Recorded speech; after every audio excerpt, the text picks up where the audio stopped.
Hello everyone, आप सभी का स्वागत है आपके अपने यूट्यूब चैनल विशाल गौतम 783 पर। आज है 7 जून 2024 और आज की इस वीडियो में मैं आपके लिए लेकर आया हूँ 7 जून 2024 के डेली करंट अफेयर्स के कुछ इंपॉर्टेंट क्वेश्चंस। अगर आप किसी भी एग्जाम की तैयारी कर रहे हैं तो ये वीडियो आपके लिए काफ़ी ज़्यादा इम्पोर्टेंट रहने वाली है। अगर आप इस चैनल पर पहली बार आए हैं तो चैनल को सब्सक्राइब कर लीजिए और साथ ही बेल आइकन को भी ऑल पर प्रेस कर लीजिए, ताकि जब भी मैं कोई नई वीडियो अपलोड करूं तो सबसे पहले आप उस वीडियो को देख पाएँ। और आज की इस वीडियो की पीडीएफ फाइल आपको हमारे टेलीग्राम चैनल पर मिल जाएगी और टेलीग्राम चैनल का लिंक आपको इस वीडियो के डिस्क्रिप्शन में मिल जाएगा, तो आप वहां से इस टेलीग्राम चैनल को ज्वाइन कर सकते हैं। तो चलिए चलते हैं आज के अपने टॉपिक की ओर। कल की वीडियो में हमने जाना था कि किसे दीनदयाल बंदरगाह प्राधिकरण के अध्यक्ष के रूप में नियुक्त किया गया है। तो इस क्वेश्चन का सही आंसर था सुशील कुमार सिंह को। जून 2024 में हल्ला टॉमस डॉटर किस देश की नई राष्ट्रपति बनी हैं? सही आंसर है आइसलैंड की। किस फुटबॉल क्लब ने 15वीं बार 2023-24 UEFA चैंपियंस लीग जीती है? सही आंसर है रियल मैड्रिड ने। जून 2024 में किसने एशिया के सबसे अमीर व्यक्ति का खिताब फिर से हासिल कर लिया है? सही आंसर है गौतम अडानी ने। 9वें आईसीसी पुरुष T20 क्रिकेट विश्व कप का आयोजन किस देश में किया गया है? सही आंसर है संयुक्त राज्य अमेरिका और वेस्ट इंडीज में। किस राज्य ने स्कूल पाठ्यक्रम में कृत्रिम बुद्धिमत्ता यानी AI को शामिल किया है? केरल राज्य ने। वर्ष 2024 में संयुक्त राष्ट्र यानी UN ने भारत की पहली महिला स्थायी प्रतिनिधि सेवानी व्रत हो गई हैं। इनका नाम क्या है? तो इनका नाम है रुचिरा कंबोज। रूस ने किस देश में मध्य एशिया के पहले परमाणु ऊर्जा संयंत्र के निर्माण की योजना शुरू की है? उज्बेकिस्तान। जून 2024 में भारतीय रिजर्व बैंक यानी RBI द्वारा किस देश से 100 टन सोना वापस लाया गया है? ब्रिटेन से। किसने पाकिस्तानी सेना में अल्पसंख्यक समुदाय की पहली महिला ब्रिगेडियर बनकर इतिहास रच दिया है? हेलेन मैरी रॉबर्ट्स ने। पेरिस ओलंपिक खेलों 2024 के लिए क्वालिफाई करने वाले पहले भारतीय पुरुष मुक्केबाज कौन बने हैं? निशांत देव। राष्ट्रीय सांख्यिकी संगठन यानी NSO के आंकड़ों के अनुसार वित्त वर्ष 2024 में भारत की अर्थव्यवस्था दर कितनी है? 8.2%। वर्ष 2024 में भारत का पहला इलेक्ट्रिक वाहन इंडेक्स किसने जारी किया है? NSE इंडेक्स लिमिटेड ने। किसने बॉर्न बैडमिंटन टूर्नामेंट 2024 में महिला एकल का खिताब जीता है? सही आंसर है तन्वी शर्मा ने।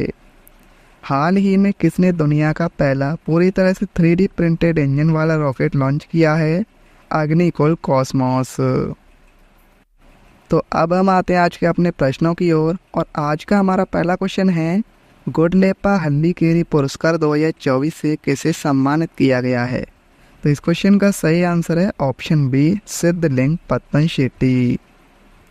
कवि और नाटककार सिद्धलिंग पत्तन शेट्टी को गुडलेपा हल्लीकेरी मेमोरियल फाउंडेशन होस रेड्डी द्वारा 2024 के प्रतिष्ठित गुडलेपा हल्लीकेरी पुरस्कार के लिए चुना गया है। यह 19वां पुरस्कार है और यह 6 जून को गुडलेपा हल्लीकेरी की जयंती के उपलक्ष्य में प्रदान किया गया है। अब बात करें गुडलेपा हल्लीकेरी के बारे में, तो भारतीय स्वतंत्रता सेनानी गुडलेपा हल्लीकेरी कर्नाटक राज्य के हावेरी जिले के होसरेड्डी के मूल निवासी थे। गुडलेपा हल्लीकेरी पुरस्कार उन लोगों को दिया जाता है जिन्होंने साहित्य सामाजिक सेवा के क्षेत्र में उल्लेखनीय उपलब्धियां हासिल की हैं। और सिद्धलिंग पत्तन शेट्टी एक प्रसिद्ध कवि, अनुवादक, स्तंभकार का जन्म 1939 में धारवाड़ के पास यदवाड़ में हुआ था। नेक्स्ट क्वेश्चन है, 18वीं लोकसभा चुनाव 2024 में किस राजनीतिक पार्टी ने सबसे ज़्यादा सीट जीती हैं? सही आंसर है इस क्वेश्चन का ऑप्शन ए, बीजेपी ने। 18वीं लोकसभा चुनाव के लिए 7 चरणों में हुए मतदान के परिणाम घोषित हो गए हैं। लोकसभा चुनाव 2024 पूरे भारत में 543 सीटों के लिए आयोजित किया गया था। हालांकि किसी भी पार्टी को इसमें स्पष्ट बहुमत नहीं प्राप्त हुआ है। नेक्स्ट क्वेश्चन है, किसने वायुगतिकीय डिजाइन और विश्लेषण के लिए प्रभास सॉफ्टवेयर विकसित किया है? सही आंसर है ऑप्शन ए, इसरो। इसरो ने अपने विक्रम साराभाई अंतरिक्ष केंद्र के माध्यम से प्रभास सॉफ्टवेयर प्रस्तुत किया है, जो एक कंप्यूटेशनल फ्लूइड डायनेमिक्स उपकरण है और जिसका उद्देश्य एयरोस्पेस वाहनों के लिए वायुगतिकीय डिजाइन और विश्लेषण को सुविधाजनक बनाना है। यह CFD सॉफ्टवेयर पृथ्वी पर पुनः प्रवेश के दौरान विमान, रॉकेट बॉडी और क्रू मॉड्यूल के आसपास वायु प्रवाह को समझने में सक्षम बनाता है। प्रवाह के माध्यम से इसरो का लक्ष्य एयरोस्पेस प्रौद्योगिकी में भारत की आत्मनिर्भरता की आकांक्षाओं में योगदान करना है। अब बात करें भारतीय अंतरिक्ष अनुसंधान संगठन यानी इसरो की, तो इसकी स्थापना 15 अगस्त 1969 को हुई थी। मुख्यालय इसका बेंगलुरु कर्नाटक में है और अध्यक्ष हैं S सोमनाथ। नेक्स्ट क्वेश्चन है, हाल ही में विश्व पर्यावरण दिवस 2024 का मनाया गया है। तो इस क्वेश्चन का सही आंसर है ऑप्शन सी, 5 जून को। हर साल 5 जून को विश्व पर्यावरण दिवस मनाया जाता है। यह दिवस पर्यावरण के प्रति लोगों को जागरूक करने, प्रकृति और पर्यावरण का महत्व समझाने के उद्देश्य से मनाया जाता है। वर्ष 2024 की थीम है भूमि बहाली, मरुस्थलीकरण और सूखा सहनशीलता और पहली बार यह दिवस 5 जून 1973 को मनाया गया था। नेक्स्ट क्वेश्चन है, मई 2024 में किसने अग्नि बचाव सहायक ड्रोन का अनावरण किया है? सही आंसर है इस क्वेश्चन का ऑप्शन ए, IIT धारवाड़। भारतीय प्रौद्योगिकी संस्थान धारवाड़ के शिक्षकों और छात्रों की एक टीम ने एक अग्नि बचाव सहायक ड्रोन विकसित किया है। IIT धारवाड़ में fire and thermal research laboratory और control system and robotics laboratory द्वारा आयोजित फायर रेस्क्यूज में ड्रोन डिजाइन और ऑटोनॉमस नेविगेशन पर 2 दिवसीय कार्यशाला के दौरान पहले फायर रेस्क्यू असिस्ट ड्रोन का अनावरण और प्रदर्शन किया गया है। बात करें IIT धारवाड़ की, तो इसकी स्थापना 2016 में हुई थी। मुख्यालय धारवाड़ कर्नाटक में है और निदेशक हैं वेंकपैया R देसाई। नेक्स्ट क्वेश्चन है, न्यूयॉर्क इंडियन फिल्म फेस्टिवल 2024 में किस अभिनेत्री ने फिल्म मैसेज में अपने शानदार प्रदर्शन के लिए सर्वश्रेष्ठ अभिनेत्री का पुरस्कार जीता है? तो इस क्वेश्चन का सही आंसर है ऑप्शन ए, सान्या मल्होत्रा। प्रतिष्ठित न्यूयॉर्क इंडियन फिल्म फेस्टिवल 2024 में सान्या मल्होत्रा ने फिल्म मैसेज में अपने शानदार प्रदर्शन के लिए सर्वश्रेष्ठ अभिनेत्री का पुरस्कार जीतकर अपना नाम गौरवान्वित किया है। Message Malayalam film the great Indian kitchen का हिंदी रीमेक है, जो सामाजिक दबावों और वैवाहिक अपेक्षाओं की जटिलताओं को दर्शाती है। नेक्स्ट क्वेश्चन है, किसने अगली पीढ़ी की AI चिप प्लेटफॉर्म रूबिन का अनावरण किया है? तो इस क्वेश्चन का सही आंसर है ऑप्शन बी, एनवीडिया। एक ऐतिहासिक घोषणा में एनवीडिया के CEO जेनसन हुआंग ने कंपनी के ground breaking next generation AI chip platform का रूबिन का अनावरण किया है। इस नए प्लेटफॉर्म में नए ग्राफिक्स और सेंट्रल प्रोसेसर शामिल होंगे, जिसमें COU का नाम वर्षा रखा गया है और इसे 2026 में रिलीज किया जाएगा। नेक्स्ट क्वेश्चन है, जून 2024 में कावांगो जाम्बेजी ट्रांसफ्रंटियर संरक्षण क्षेत्र के लिए वर्ष 2024 के राष्ट्रध्वज शिखर सम्मेलन का आयोजन कहाँ हुआ है? तो ये हुआ है ऑप्शन सी, लिविंगस्टोन जाम्बिया में। कावांगो जाम्बेजी ट्रांस फ्रंटियर संरक्षण क्षेत्र के लिए वर्ष 2024 का राष्ट्रध्वज शिखर सम्मेलन लिविंगस्टोन जाम्बिया में हुआ है, जहां सदस्य राज्यों ने वन्यजीव और वनस्पति की लुप्तप्राय प्रजातियों में अंतर्राष्ट्रीय व्यापार पर कन्वेंशन से बाहर होने के अपने आह्वान को दोहराया है। यह आह्वान उनके प्रचुर मात्रा में उपलब्ध हाथी दांत और अन्य वन्यजीव उत्पादों को बेचने की अनुमति न दिए जाने की पृष्ठभूमि में किया गया है। नेक्स्ट क्वेश्चन है कि US वर्ल्ड यूनिवर्सिटी रैंकिंग 2025 में भारत का कौन सा विश्वविद्यालय शीर्ष पर है? सही आंसर है इस क्वेश्चन का option A, IIT Bombay. US world university ranking 2025 की घोषणा कर दी गई है, जिसमें 105 उच्च शिक्षा प्रणालियों के 1500 प्रभावशाली विश्वविद्यालय शामिल हैं। टॉप 3 विश्वविद्यालयों की बात करें तो पहले स्थान पर है मैसाचुसेट्स इंस्टीट्यूट ऑफ टेक्नोलॉजी, दूसरे स्थान पर है इंपीरियल कॉलेज लंदन और तीसरे स्थान पर है ऑक्सफोर्ड विश्वविद्यालय। नेक्स्ट क्वेश्चन है, जून 2024 में पाकिस्तान ने किस देश की सहायता से पाकसैट MM-1 उपग्रह प्रक्षेपित किया है? सही आंसर है इस क्वेश्चन का ऑप्शन बी, चीन। पाकिस्तान ने चीन के साथ मिलकर अपना दूसरा उपग्रह multi mission communication satellite launch किया है। इस उपग्रह का उद्देश्य पूरे पाकिस्तान में इंटरनेट कनेक्टिविटी को बढ़ाना और विभिन्न संचार सेवाओं में सुधार करना है।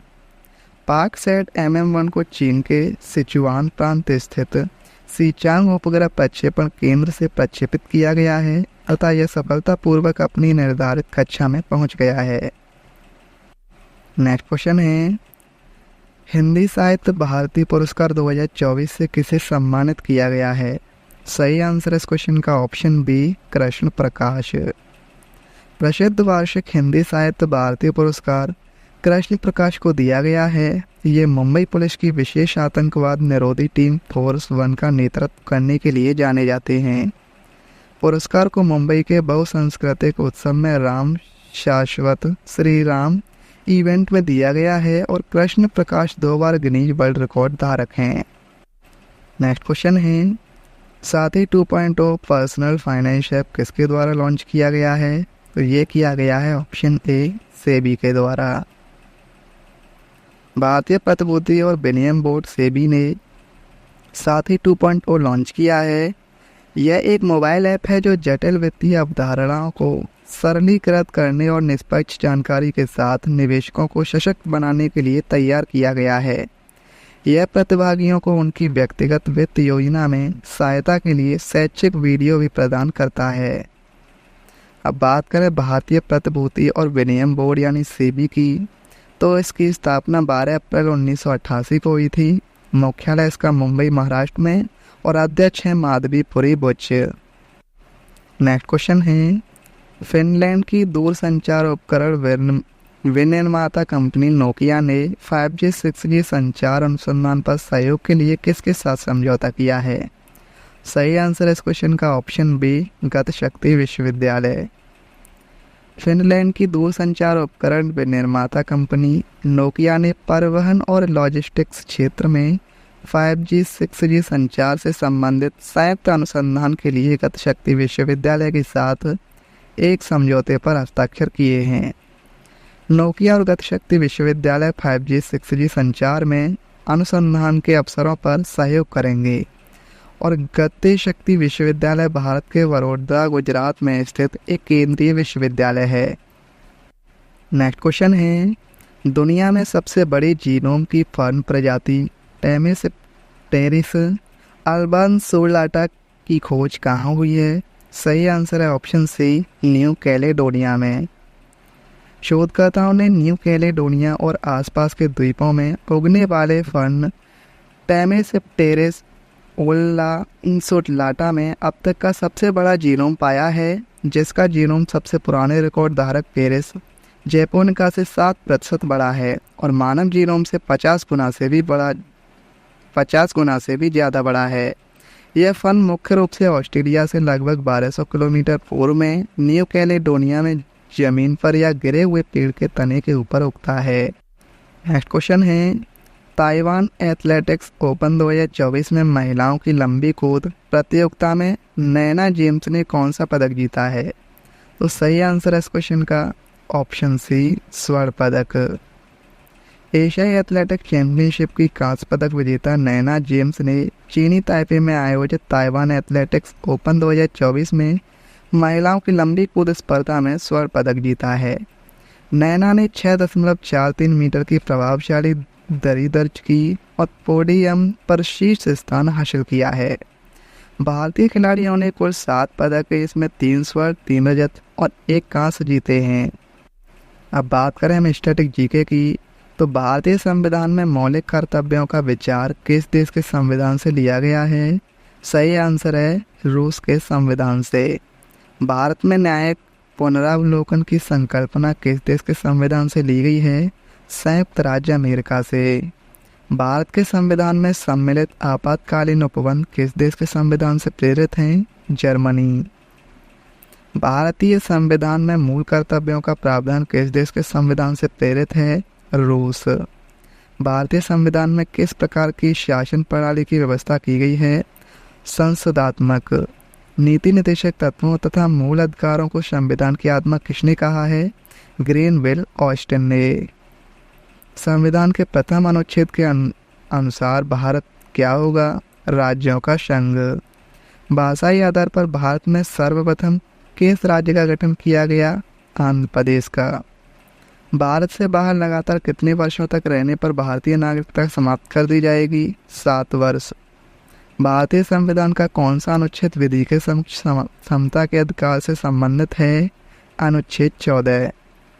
भारतीय संविधान के किस अनुच्छेद में वाक एवं अभिव्यक्ति की स्वतंत्रता के मूल अधिकार का प्रावधान किया गया है? अनुच्छेद 19 में।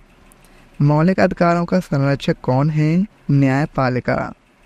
व्यक्तिगत स्वतंत्रता के अधिकार के लिए कौन सी याचिका दायर की जा सकती है? बंदी प्रत्यक्षीकरण। कल की वीडियो मैंने आपसे क्वेश्चन पूछा था कि जून 2024 में हल्ला टॉमस डॉटर किस देश की नई राष्ट्रपति बनी है? तो इस क्वेश्चन का सही आंसर था ऑप्शन बी, आइसलैंड। और अब आपके लिए आज का क्वेश्चन है, किसने वायुगतिकीय डिजाइन और विश्लेषण के लिए प्रवाह सॉफ्टवेयर विकसित किया है? इस क्वेश्चन का सही आंसर आपको कमेंट में बताना है। अगर आपको ये वीडियो आज की हेल्पफुल लगी हो तो आप इस वीडियो को अपने दोस्तों के पास ज़रूर शेयर करना। और अगर आप इस चैनल पर पहली बार आए हैं तो चैनल को भी सब्सक्राइब जरूर कर लेना। तो चलिए चलते हैं। जय हिंद, जय भारत, वंदे मातरम।